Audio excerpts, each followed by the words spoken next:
3 తాంబూలాలు పెట్టుకోవాలి. ఈ విధంగా పెట్టుకొని మట్టి 3 మట్టి ముద్దలు చేసుకోవాలి. ఇసుకతో చేసుకోవాలి, కానీ ఇసుక లేదు కాబట్టి మట్టి ముద్దలు చేసి బ్రహ్మ విష్ణు మహేశ్వరులని అనుకొని మనమైతే పూజ చేసుకోవాలండి. హాయ్ అండి, అందరికీ నమస్కారం. నేను మీ మాలతి. మా పెద్దమ్మాయి కావ్యది పురుడు స్నానం అండి. అంటే 21 రోజు స్నానం చేయించాను అనమాట. స్నానం అయిపోయిన తర్వాత బాయి పూజ చేసుకోవాలి, అంటే నుయ్యి పూజ అండి. ఒకప్పుడు చెరువు దగ్గరికి వెళ్ళేసి చెరువు మట్టి తీసి గట్టు మీద పెట్టుకొని పూజ చేసుకారు.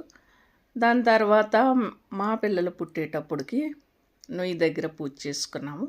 ఇప్పుడేమో బకెట్కి నుయ్య బాయి అనుకొని పూజ చేసుకుంటున్నాము. కప్పు పూజ చేస్తామన్నమాట. ఇప్పుడు మనం సిటీలో ఉన్నామనేసి పద్ధతి మర్చిపోతామా ఏంట? మనం పల్లెటూరులో ఉన్న పట్టణంలో ఉన్నా కూడా మన పద్ధతి మనం చేస్తామండి. అన్ని పురుడు స్నానాలు సేమ్ ఎలా చేసుకోవాలో ఆ విధంగా అయితే చేయించుతున్నాను నేనైతే.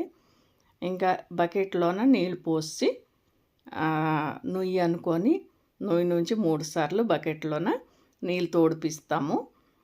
ఈరోజు నుంచి అయితే అన్ని బరువులు ఎత్తొచ్చండి. ఇంక ఈరోజు అన్ని కాయగూరలు తెచ్చి కూర వండేసి తల్లికైతే పెడతారండి. ఇంకా నూతిలో కప్ప ఎలాగా చురుగ్గా గెంతూ ఉంటుంది, నా బిడ్డ కూడా అలాగే గెంతాలని కోరుకుంటారు.